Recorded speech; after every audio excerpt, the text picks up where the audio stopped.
नमस्कार दोस्तों, यह देश अब आपका नहीं रहा। यह देश अब किसी आम आदमी का नहीं रहा। यह देश जो सोचते थे कि हमारा है, नहीं रहा। मान लीजिए, अब आप कहेंगे कैसे? तो जानिए, यह देश अब अदानी का है और अदानी के इस देश को, जो उनकी गाड़ी है, उसको चलाने वाला ड्राइवर नरेंद्र मोदी। तो अदानी के पास में किस तरीके से ये पहुंच गया है, इस बात को समझने की जरूरत है। तो हम तो बस अदानी के नौकर के भी नौकर हैं। और स्थिति यह है, इस लोकतंत्र जो हमने बनाया था, बड़ी मेहनत से बनाया था, वो लोकतंत्र अब जो है ढोया जा रहा है और उसे ढो रहे हैं नरेंद्र मोदी ड्राइवर बन के। लेकिन वास्तव में ये अदानी का स्टेज 3 स्टेप मॉडल मोदी सरकार ने विकसित किया है भ्रष्टाचार का, और उस मॉडल की सारी परतें मैं लेके आया हूं आपके सामने। देश में 75% बिजली का उत्पादन कोयला आधारित जो बिजली घर है वो करते हैं। तो अगर हमारे देश में अगर 100 यूनिट बिजली मान लो बनती है, तो 75 यूनिट बनाती है कोयला आधारित जो बिजली घर है वो। मोदी सरकार ने इन कोयला आधारित बिजली घरों को सबसे पहले बोला कि आपको 10% कोयला इंपोर्टेड खरीदना पड़ेगा, क्योंकि जब तक इंपोर्टेड कोयला ब्लेंड नहीं होगा, मिक्स नहीं होगा, अच्छी बिजली नहीं उत्पन्न होगी। ये मैं नहीं कह रहा, सरकार ने ऐसा नोटिफिकेशन निकाला। ये तो हुआ स्टेप नंबर 1 कि पहले 10% कोयला बाहर से मंगाने की एक नेसेसरी कंडीशन जोड़ दी जाए। स्टेप नंबर 2 आता है। फिर स्टेप नंबर 2 के तहत 2.416 मिलियन टन, अर्थात लगभग 2.5 मिलियन टन इंपोर्ट करने का जो कॉन्ट्रैक्ट है, जो ठेका है, 2.5 मिलियन टन कोयला इंपोर्ट करने का ठेका। कोई गैस करने की जरूरत नहीं है, देश को सबको पता है कि वो अडानी को ही मिला होगा। तो अब इस सारी बात पे चर्चा करते वक्त मैं बताऊंगा आपको कि किस तरीके से आज महंगाई पर आपके पेट से, आपके सामान से, आपकी जो कुपोषण से मुक्ति दिलाने वाली चीजों से आज वो भी छीनने की कोशिश कर दी गई है कि आप लस्सी पिएंगे तो आपको 5% टैक्स देना पड़ेगा। आप जो मक्खन वाला दूध पिएंगे तो आपको 5% टैक्स देना पड़ेगा। आप पनीर खाएंगे तो आपको देना पड़ेगा, टैक्स देना पड़ेगा। तो आप समझिए, लस्सी पे भी, दही पे भी, इस पे भी और सारी चीजें पे। इसके बाद आ जाइए, भारत के इतिहास में कभी भी आपके खान पीन की चीजों पर कभी कोई टैक्स नहीं लगता था, क्योंकि नेहरू और गांधी का सोचना था कि हिंदुस्तान जिस तरह का देश है, इसके पास में इतना पैसा नहीं है यहां के लोगों के पास कि हर कोई उसे अफोर्ड कर सके, इसलिए खाद्य सामग्री सदैव सस्ती होनी चाहिए। गांधी ने, हर किसी के बदन में कपड़ा नहीं था, इसीलिए गांधी ने कहा जब तक पूरे देश के हर व्यक्ति के पास कपड़ा नहीं होगा, मैं पूरी धोती भी नहीं पहनूंगा। और वो एक धोती के 2 टुकड़े करते थे और पहनते थे। वो दिन आपको याद होगा। आप यदि याद करिए, इस देश के लिए सब कुछ समर्पित करने वाले लोग, नेहरू ने अपनी सारी राजसी परिवार से थे और उस परिवार को छोड़ करके उन्होंने संकट के दिन झेले, 9 साल से अधिक जेल में रहे और उसके बाद में कितने आंदोलनों, कितनों उसमें धक्का खाए।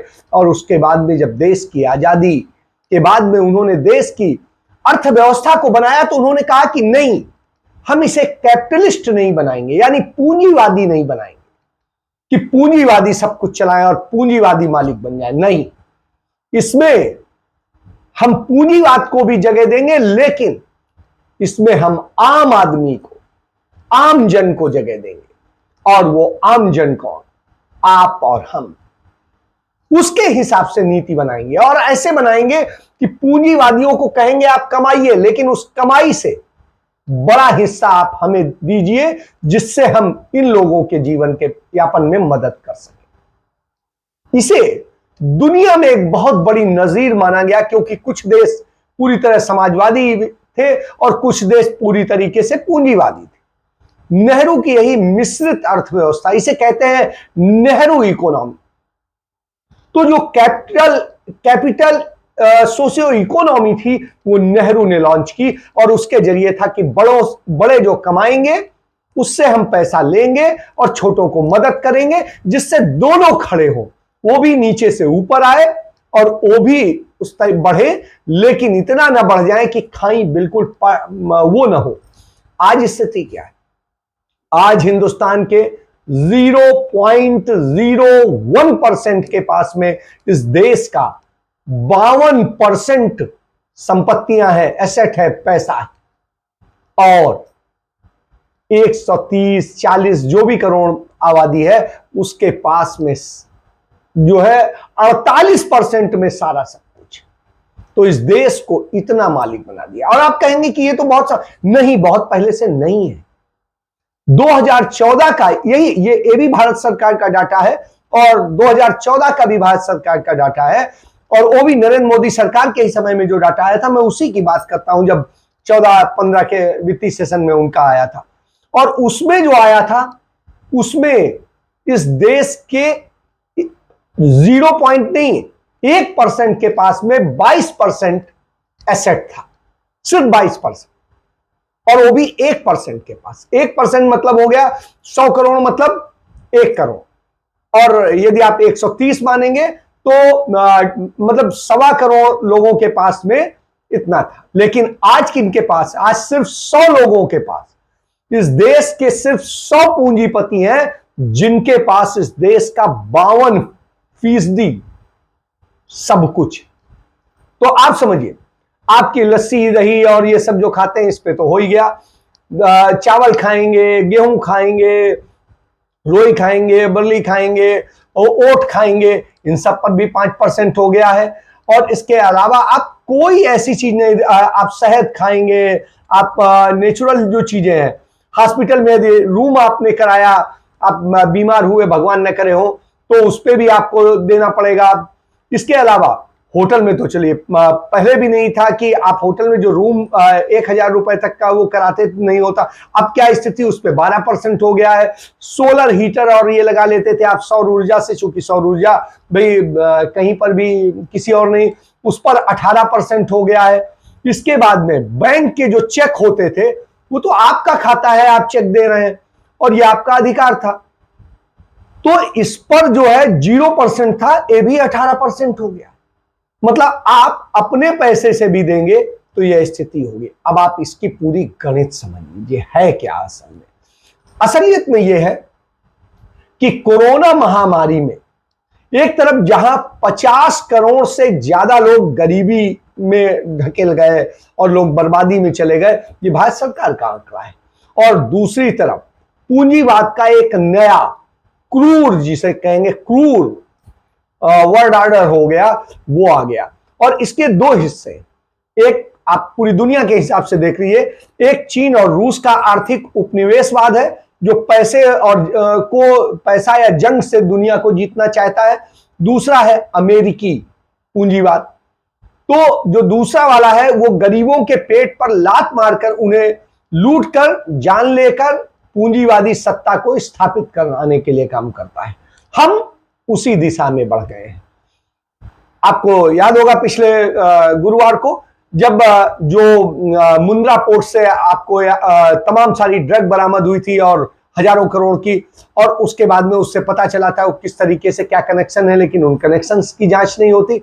उसी दिन हम उस पर चर्चा कर रहे थे। उसी समय बिल्कुल बाइडेन और इजराइल और हमारे प्रधानमंत्री और यूएई आदि के वो बैठ करके चर्चा कर रहे थे, वर्चुअल चर्चा कर रहे थे। और उस चर्चा में क्या हुआ था कि मध्य एशिया में राजनीतिक साझेदारी बढ़ाना, और इस मंच के माध्यम से क्या हुआ कि अदानी के लिए एक पूरी मार्केट और सारी चीजें माहौल बनाना था। और इसी के जरिए क्या हुआ कि इसका फायदा क्या हुआ, अदानी को, किसी को आपको भनक नहीं लगी, अदानी को जो है हैफा बंदरगाह जो है इजराइल ने दे दिया। तो आप समझिए ये पूरी गणित, और इजराइल को ने उसको वो दे दिया, और फिर यूएई ने और उसने वो दे दिया कि हैफा पोर्ट के पे जबकि 52% ज्यादा बोली लगाई है, और इसके इतनी बड़ी बोली देखकर सऊदी की जो कंपनियां थी उनके उखड़ गए, और इजराइल की गडोट केमिकल्स और अदानी पोर्ट मिलकर के भूमध्य सागर पर उन्होंने कब्जा कर लिया। अब वहां से वो कुछ भी लाएं, कोई भी नशा लाएं, कोई चीज लाएं, आपको पता ही नहीं चलेगा। तो ये पूरी एक स्मगलिंग की चेन बन गई। अब मजे की बात है, हैफा पोर्ट के बाद में, उसके बाद जो इसका एक हिस्सा संघाई ग्रुप ने बनाया है जो चीन का है, तो उसमें और इस तरीके से कैसे एक वो बन रहा है। आगे जार्डन तक जो है अदानी जो है, जार्डन जो पड़ता है उसमें जार्डन तक वो रेल लाइन अब बिछाएंगे, और फिर ग्रीन एनर्जी में भी काम करेंगे, निवेश करेंगे, उस पर भी हो गया है। इन सब के बीच में पैसा कहां से आएगा? इसके लिए पैसा भारत सरकार दे रही, और भारत सरकार नहीं, आप हम दे रहे हैं, क्योंकि जिन भारत सरकार की बैंकें उन्हें इसके लिए पैसा दे रही हैं, उनमें हमारे आपके पैसे जमा है। उन पैसे से ये दिन दूने रात चौगुना देश के बाहर पैसा इन्वेस्ट करेंगे, देश में नहीं आएगा, उसका टैक्स भी देश को नहीं मिलेगा। तो आप समझिए वो सारा पैसा बाहर जा रहा है और वहां जाएगा, और आप देश जो है इधर निवेश बाहर हो रहा है, और फायदा अदानी को हो रहा है और नुकसान हमें आपको हो रहा है। तो समझिए हमारे देश में धन की कमी बताई जाती है, और उसके लिए हम महंगे कर्ज उठा रहे हैं। हम कर्ज उठा रहे हैं, हमारी बैंकें कर्ज उठा रही है, हमारे देश कर्ज उठा रहा है, और हम कर्ज उठा करके, महंगे कर्ज उठा करके उन्हें दे रहे हैं। तो ये स्थिति।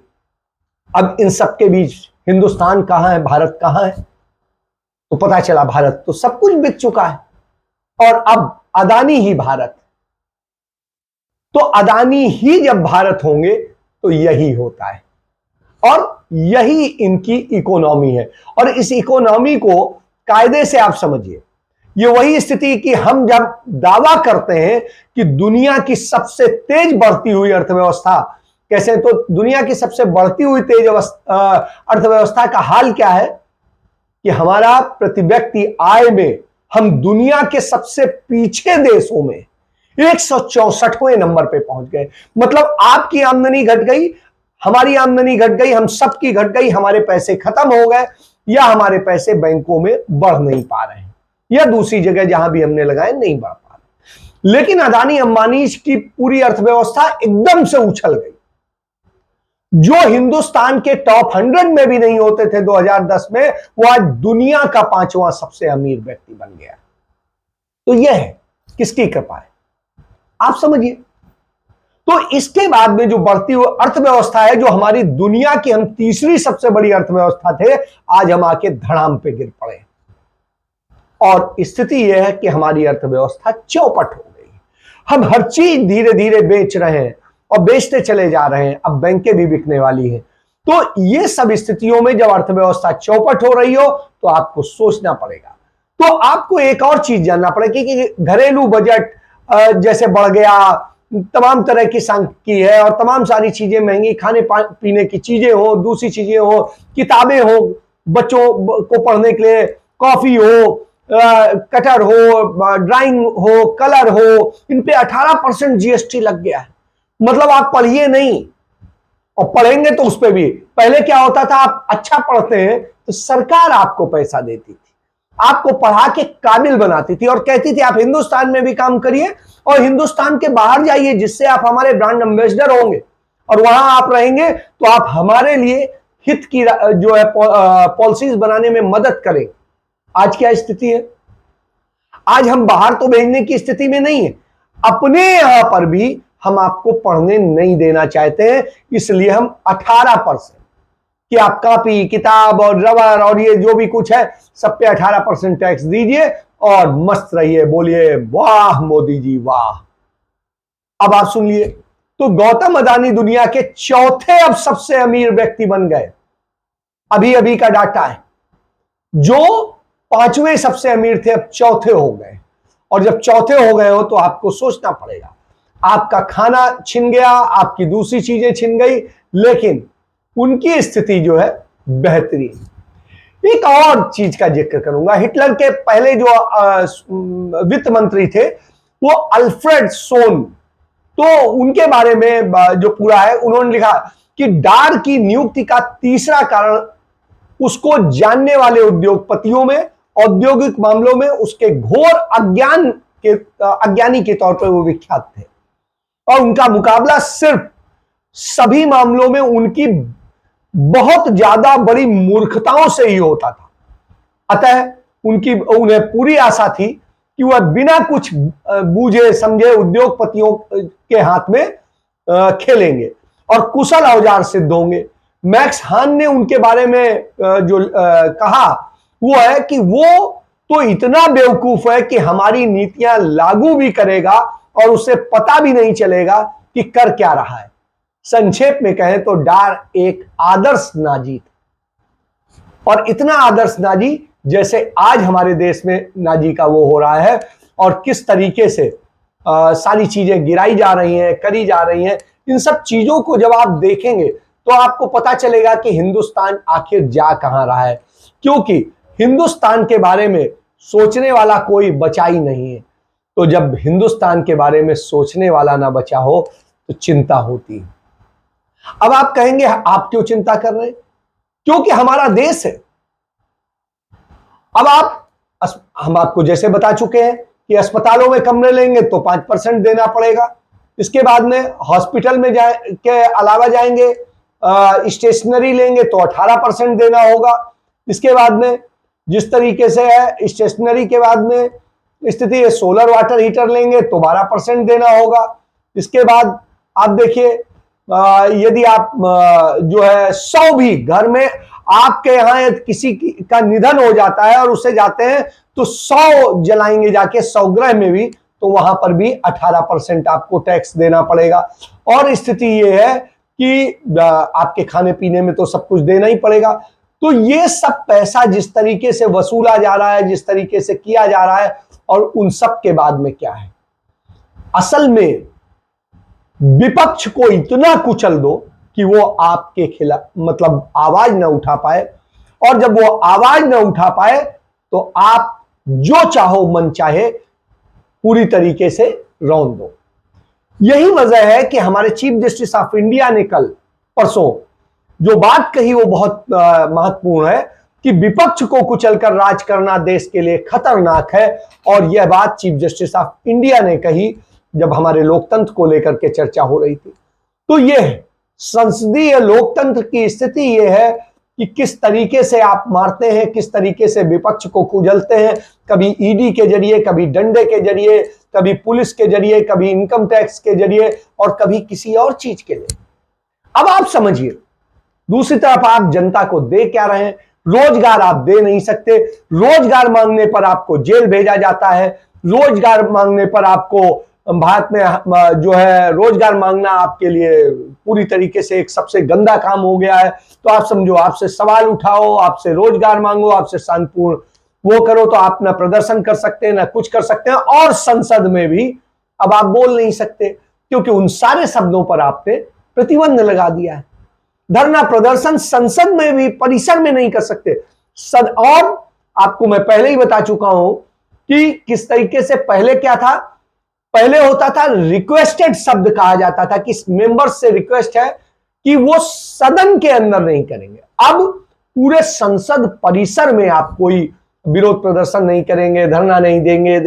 तो यह है। और दूसरी तरफ जहां बच्चे न्याय मांगने जाते हैं, एसएससी की परीक्षा 2018 में दे चुके हैं और उसमें सेलेक्ट हो चुके हैं, उन्हें अपॉइंटमेंट लेटर नहीं मिल रहे हैं, और वो उसके लिए यदि आपके पास आते हैं तो आप उन्हें भर के जेल भेज देते हो।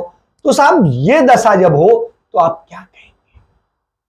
आप भी देखिए कि किस तरीके से शोषण हो रहा है, बेरोजगारों को मारा जा रहा है, आपको बेघर किया जा रहा है। तो यह मोदी की इकोनॉमी भी है, मोदी की नीतियां भी हैं, और यही कुल मिला के सब मिला करके अदानी की पूरी पॉलिसी, और इसी पॉलिसी पर यह देश आज चल रहा है। और यही रहा तो आप ये समझिए कि लोकतंत्र को कुचलने के साथ सारी चीजें खत्म करने को है। जहां पर भी जो लीडर्स होते हैं उन लीडर्स को किस तरीके से होते हैं, जबकि आज जब हम आपसे ये बात कर रहे हैं तो हमें आपको जानना होगा। आज वो महान दिन है कि हमारे देश के लोगों द्वारा 75 साल तक जो संघर्ष किया गया, देश की आजादी के लिए लड़ाई लड़ी गई, उसका नतीजा था कि आज की ही तारीख को 18 जुलाई 1947 को ही इंडियन इंडिपेंडेंस एक्ट 1947 पास हुआ था ब्रिटिश संसद में, और उसके पास होने के बाद में ये हमारा लोकतंत्र बनने की दिशा में हुआ था। तो यही एक स्थिति है, और इस स्थिति को यदि आप जान लें कि किस तरीके के हैं, लेकिन आप क्या करेंगे?